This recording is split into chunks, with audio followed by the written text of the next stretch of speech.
नमस्कार, आप देख रहे हैं आर्या न्यूज और मैं हूं आपके साथ प्रियंका तिवारी। हाजिर हूं आपका अपना पसंदीदा कार्यक्रम लेकर जिसका नाम है अपना उत्तर प्रदेश। खबरों की ओर रुख करेंगे। सुहेल देव, भारतीय समाज पार्टी के अध्यक्ष ओम प्रकाश राजभर ने बिहार में नीतीश कुमार की नई सरकार से जाति जनगणना की मांग उठाई है। ओम प्रकाश राजभर ने मांग की है कि जेडीयू, आरजेडी और कांग्रेस जाति जनगणना में बीजेपी को बाधक बताते थे। अब इन सभी पार्टियों की सरकार है तो उन्हें जाति जनगणना करा लेनी चाहिए। राष्ट्रीय जनता दल और जदयू गठबंधन की सरकार बनी है। कल तक राष्ट्रीय जनता दल, कांग्रेस और लेफ्ट और जदयू के लोग ये कहा करते थे कि भारतीय जनता पार्टी बाधक है, जातिवार जनगणना नहीं करने दे रही है। अब तो आप स्वतंत्र हो गए हैं। एक तरफ जदयू, राजद, कांग्रेस और लेफ्ट की सरकार है, तो हम तो माननीय तेजस्वी यादव जी जो डिप्टी चीफ मिनिस्टर बिहार और चीफ मिनिस्टर माननीय नीतीश जी से कहूंगा कि अब तो आप लोग स्वतंत्र हैं और बिहार से ही शुरू करिए जातिवार जनगणना का ऐलान, और आप लोग मिल करके बिहार में जातिवार जनगणना 6 महीने के अंदर करा करके ये साबित करिए कि हम पिछड़े दलित अल्पसंख्यक को हिस्सा दे। रायबरेली डिपो की 170 बसों का संचालन इस बार रक्षाबंधन पर कराया जाएगा। आजादी के अमृत महोत्सव कार्यक्रम के तहत इस बार रक्षाबंधन पर प्रदेश सरकार ने बहनों के लिए 2 दिन की बस यात्रा मुफ्त की है। इसके लिए बसों को दुरुस्त कराया गया है, साथ ही रूटों का चयन भी किया गया है। पिछले कई वर्षों से रक्षाबंधन के दिन सरकार ने बहनों को रोडवेज की बसों में फ्री सफर देने की सुविधा दी है। पूर्व में महज रक्षाबंधन के दिन ही बहनों को ये सुविधा मिलती थी, लेकिन इस बार मुख्यमंत्री ने 2 दिन बहनों को फ्री सफर करने की घोषणा की है। आजादी के अमृत महोत्सव के क्रम में इस बार 48 घंटे तक मुफ्त बस सेवा उपलब्ध रहेगी। 10 अगस्त की मध्य रात 12 बजे से 12 अगस्त की मध्य रात्रि 12 बजे तक बहनों को ये सुविधा मिलेगी। रायबरेली डिपो में 170 बसों का बेड़ा है। 84 बसें रोडवेज की हैं और 86 अनुबंधित हैं। हमारी उसमें से 165 बसें चल रही हैं। 5 बसें हैं जो कारखाने में मरम्मत में हैं और जो बसें चल रही हैं यात्रियों के लिए पर्याप्त है। माननीय उत्तर प्रदेश सरकार के द्वारा 2 दिनों का महिलाओं के लिए इस समय छूट दी गई है।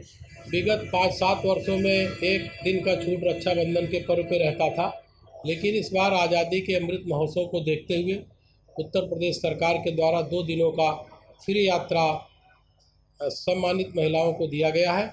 सभी महिलाओं और सभी सम्मानित यात्रियों के लिए बसें पर्याप्त संख्या में उपलब्ध।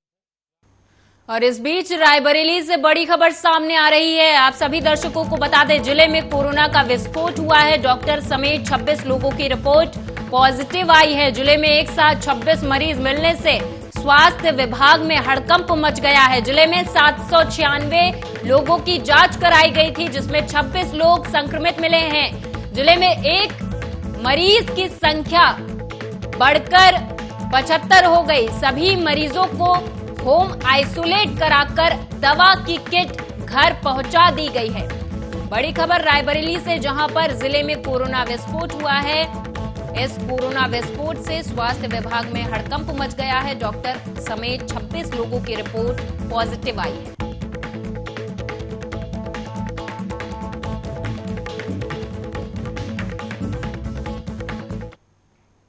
रायबरेली डलमऊ थाना क्षेत्र के कस्बा निवासी विशाल नाम का युवक बाइक के मुरई बाग जा रहा था कि तभी डलमऊ तहसील मार्ग पर मियाटोला मोहल्ले के पास बाइक जानवर से टकरा गई, जिससे वो गंभीर रूप से घायल हो गया। युवक, जिसका नाम विशाल बताया जाता है, सूचना कस्बे के लोगों ने जब 108 एम्बुलेंस को दी तो सूचना पर पहुंची एम्बुलेंस से घायल विशाल को डलमऊ अस्पताल में ले जाकर भर्ती करा दिया गया है।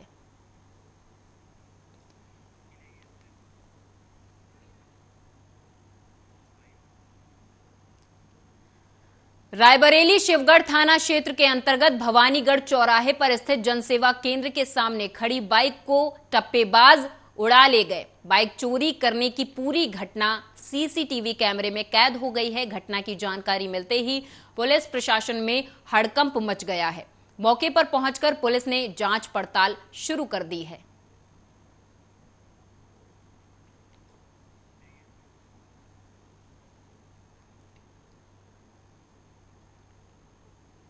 लखनऊ प्रयागराज मार्ग पर स्थित बछरावा कस्बे में एसडीएम महाराजगंज के नेतृत्व में भारी पुलिस बल के साथ अतिक्रमण अभियान चलाया गया। रक्षाबंधन के त्योहार को लेकर दुकानदारों ने अपनी दुकान के आगे टेंट लगाकर मिठाई और राखी की दुकानें लगा रखी थी, जिससे जाम की स्थिति पैदा हो गई थी। आवागमन भी बाधित हो रहा था, जिसके चलते एसडीएम महाराजगंज सालिक राम ने भारी पुलिस बल के साथ पटरी के किनारे किए हुए अवैध अतिक्रमण को हटाया। वहीं अवैध अतिक्रमण को हटाने के दौरान व्यापारी नेताओं के बीच तीखी झड़प भी हुई, लेकिन भारी पुलिस बल के आगे व्यापारी नेताओं की एक न चली।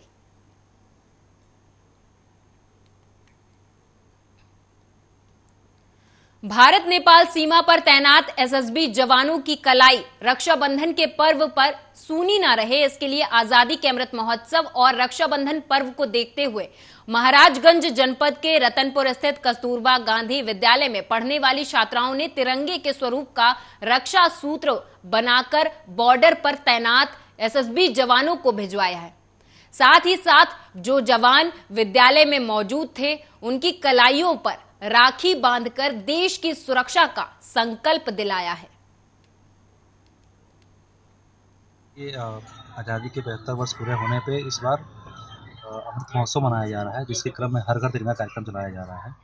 इसी के क्रम में हमारी कस्तूरबा गांधी बालिका विद्यालय नौतनवा की बच्चियों ने अपने हाथों से रात को राखियाँ बंधाई हैं और उसका भी थीम तिरंगा का ही रहा है। और उस राखी को बना के उन्होंने आज हमें एसडीएम साहब को और हमारे जो एसएसबी के जवान हैं उनके लिए राखियाँ बनाई हैं और राखियाँ उनके हाथों में बांधी हैं और जो अवशेष राखियाँ थे उनको हमारे जवानों के लिए उन्होंने सौंप दिया है। बच्चियों का इन्होंने जो प्यार दिखाया है हमें अपनी परिवार का, अपनी बहनों का ज़्यादा आगे बहुत बढ़िया इन्होंने प्यार दिया हमें। और हम आशा करते हैं अपने कि हम ऐसे ही प्यार से रहेंगे, गौरव से रहेंगे और देश की सेवा भी करते रहेंगे। सर, रक्षाबंधन के पर्व पे आप लोग घर नहीं जा पाते हैं, कैसा लगता है? क्या याद नहीं आती कि हम भी ऐसे मनाएं? बॉर्डर पे रहते हैं तो किस तरह का महसूस करते हैं ऐसे खास पर्व पर? क्या है, कोई सभी तो नहीं घर जा सकते ना, ड्यूटी है सरकारी गवर्नमेंट की ड्यूटी है। फिर तो बहुत दिल में बहुत होता है कि हम भी अपने परिवार में जाके रक्षाबंधन मनाए, कोई भी त्यौहार जाके खुशी से मनाए परिवार के साथ।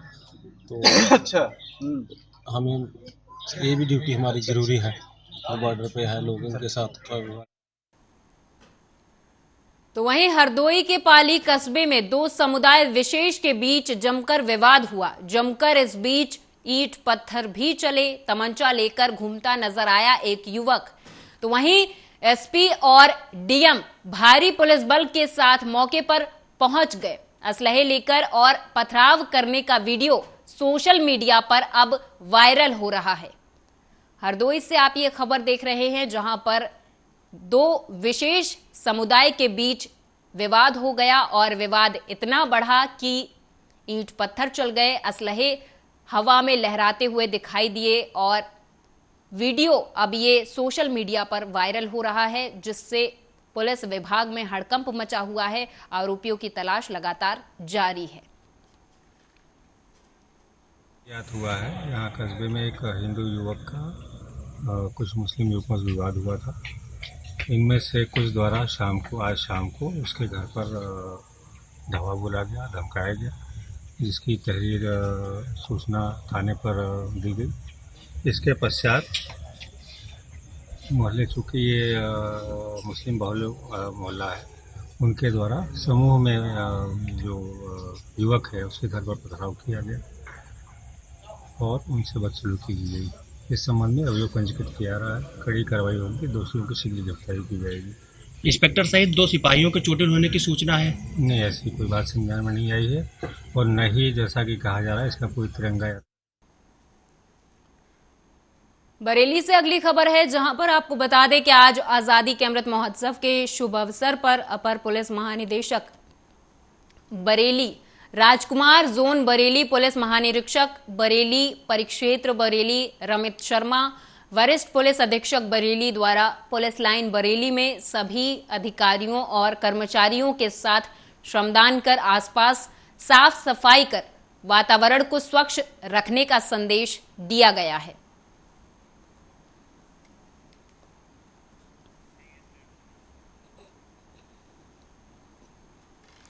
खबर एरवा कटरा से है, जहां तेज रफ्तार कंटेनर ने कई को अपनी चपेट में ले लिया। पूरा मामला एरवा कटरा के ग्राम गुलालपुर का है, जहां एक नशे में धुत कंटेनर के चालक ने नशे की हालत में तेज रफ्तार कंटेनर से एक किसान दीवान सिंह सहित उसकी भेड़ बकरियों को भी चपेट में ले लिया। आपको बता दें कि यह कंटेनर की चपेट में आने से लगभग 35 भेड़ बकरी जिनकी मौत हो गई है। वहीं आक्रोशित लोगों को समझा बुझाकर थाना अध्यक्ष राम सहाय पटेल ने शांत कराया और कंटेनर और ड्राइवर को अपने कब्जे में ले लिया है। ये हुआ साहब, हम बहुत गरीब आदमी और मेरी करीब 35 भेड़ मार दी। किसने मार दी? कैंटीन वाले ने। कंटेनर ड्राइवर इतना दारू में नशे में था तो क्या गाड़ी पकड़ गई? वो गाड़ी पकड़ गई, चौकी बढ़न वाली श्रमदान को ड्राइवर पुलिस के हवाले। तो अब और किसको चोट आई? और मेरा भतीजा नीरज, उसके बाद सब भेड़ें थी, बच्चा आगल गिरे जाते। मेरे गरीब आदमी है, कुछ के नहीं सर। और भी किसी को टक्कर मारी इसके बाद? उसके बाद और एक मशीन में मार लेंटर वाली, वो भी खराब पड़ी। एक बस में। आपने थाना एरवा कटरा सूचना दी? सूचना 112 पर फोन लगाया, तुरंत जा रहे थे लेंटर डाल के गाँव पर, तो यहाँ से आए कंटेनर टक्कर मारा, कच्ची गाड़ी खड़ी थी मेरी, आपकी गाड़ी बस का टक्कर मारा, सब फोड़ दिया। लेवर का चोट थोड़ी आ गई, फूट हो गई। कहाँ से लेंटर डाल के आ रहे थे? गुदूना से। फिर आगे से भेड़ों के से टक्कर मारती है। क्या कंटेनर पकड़ गया अभी? हाँ जी, सरमदान बड़े पकड़ हो जाते। तो आपने थाने में सूचना दी क्या? सूचना सब लोगों ने दी ना थी, सब लोगों ने फोन किया था एकदम। जा रहे थे लेंटर डाल के गाँव पर, तो यहाँ से आए कंटेनर टक्कर मारा, कच्ची गाड़ी खड़ी थी मेरी, आपकी गाड़ी बस का टक्कर मारा, सब फोड़ दिया। लेवर का चोट थोड़ी आ गई, फूट हो गई। कहाँ से लेंटर डाल के आ रहे थे? गुदूना से। फिर आगे से भेड़ों के से टक्कर मारती है। क्या कंटेनर पकड़ गया अभी? हाँ जी, सरमदान बड़े पकड़ हो जाते। तो आपने थाने में सूचना दी क्या? सूचना सब लोगों ने दी ना थी, सब लोगों ने फोन किया था एकदम। अगली खबर की ओर रुख करेंगे। आशा वर्करों ने बीपी सीएम मनोज कुमार के भ्रष्टाचार और प्रताड़ना से परेशान होकर कमिश्नर को प्रार्थना पत्र सौंपा है। आपको बता दें कि उन्होंने कहा कि बीपी सीएम मनोज कुमार आशा वर्करों का मानदेय बनाते हैं और जो अपने मानदेय में से पैसे नहीं देता है उसका मानदेय नहीं बनाते।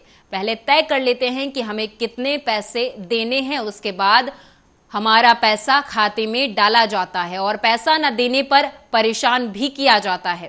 कहते हैं कि आधा पैसा हमें चाहिए, तब हम आपकी सैलरी बनाएंगे।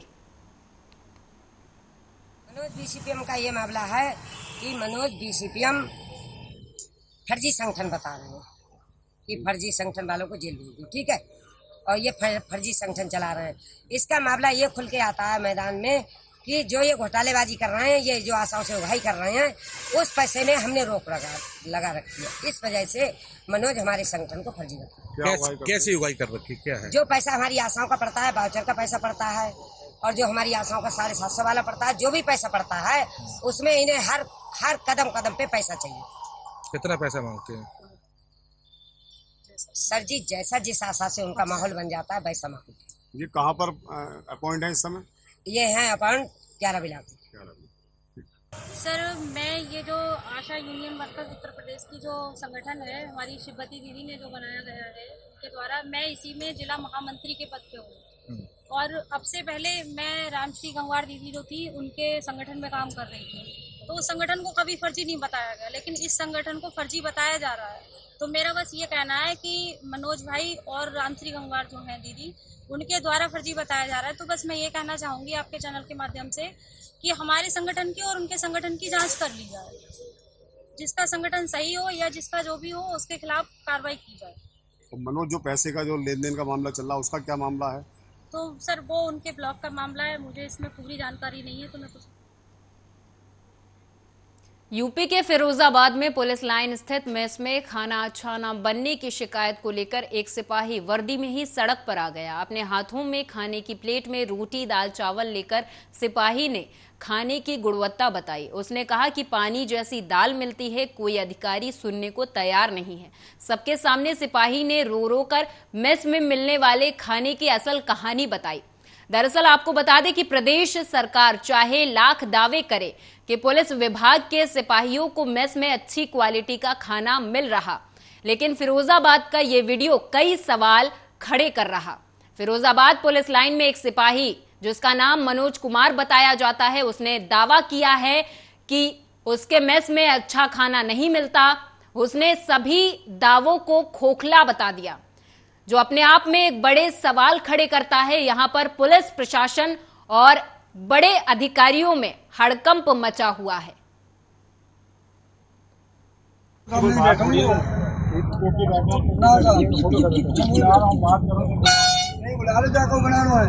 तक मैं भाग रहा हूँ लोगों ने कोई केवल दबाव बनाया जा रहा है। भाइयों देख लो इस आरक्षी पर, समझ लो उच्च अधिकारियों का आदेश है, साफ पालन करेंगे और हमें रगड़ दिया जाएगा।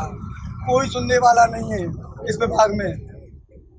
यदि कप्तान साहब पहले ही सुन ली होते तो यहाँ तक मुझे आने की आवश्यकता नहीं थी। कप्तान साहब ऐसे निकल के आए, मैंने चयन किया साहब ये भोजन में से 5 रोटी आप खा लीजिए, 4 खा लीजिए, कम से कम तुम्हें ये तो पता चले कि आपके सिपाही 12 घंटा ड्यूटी करने के बाद में ये रोटियां खा रहे हैं।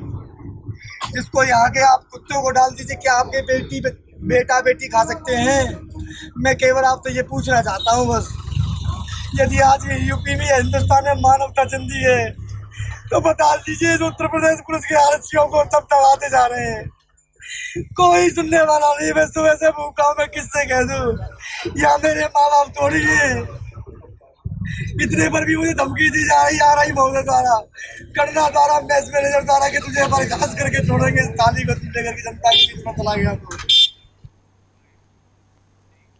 अमृत महोत्सव के अवसर पर आजादी के महानायक अमर शहीद राजा लोने सिंह की जन्मस्थली मितौली से भारतीय जनता पार्टी युवा मोर्चा मंडल अध्यक्ष और भारतीय जनता पार्टी के जिला मंत्री ब्रिजेश सिंह द्वारा भारतीय जनता पार्टी के कार्यकर्ताओं और वरिष्ठ समाज सेवियों के द्वारा बाइक तिरंगा यात्रा का शुभारंभ विकास खंड मितौली के शहीद पार्क से किया गया। इस अवसर पर उप जिलाधिकारी मितौली विनीत कुमार पांडे ने युवाओं को तिरंगा झंडा प्रदान कर तिरंगा रैली का शुभारंभ कराया। आपको बता दें कि तिरंगा रैली के समापन अवसर पर बीजेपी जिला मंत्री ने देश की आजादी में अग्रणी भूमिका निभाने वाले महान स्वतंत्रता संग्राम सेनानियों को याद करते हुए उन्हें सम्मान दिए जाने की बात कही। साथ ही रैली में शामिल समस्त समाज सेवियों का भी आभार व्यक्त किया। 75 वर्ष में जो है बाइक रैली का जो है आयोजन किया गया है। इस बाइक रैली का आयोजन मितौली मंडल के युवा मोर्चा के मंडल अध्यक्ष सुधांशु द्वारा निकाला गया है। इसके साथ में क्षेत्र के बहुत ही समाज सेवी लोग साथ में जुड़े रहे हैं, जिनका मैं धन्यवाद देता हूं। आज हम लोगों के लिए बड़ा ही हर्ष का विषय है कि हम लोग आज़ादी का 75वां वर्ष मना रहे हैं। हम लोगों के द्वारा जो संदेश जाएगा, इस संदेश के द्वारा हमें लोगों को जागृत करना है कि देश की आज़ादी जिन लोगों ने दिलाई है उन लोगों को हमें सम्मान देना चाहिए और घर घर तक देश प्रेम की बात। रायबरेली से अगली खबर है, जहां पर आपको बता दें कि मोटरसाइकिल सवार 2 बदमाशों ने रिवॉल्वर लगाकर महिला ग्राम विकास अधिकारी से लूट की घटना को अंजाम दिया।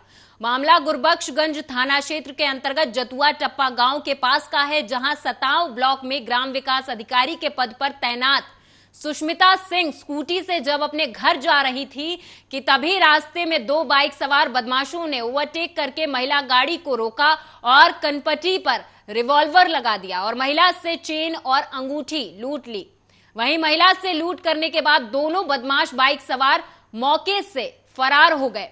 पीड़ित महिला ने गुरबख्शगंज थाने पहुंचकर लूट की घटना की तहरीर दी है।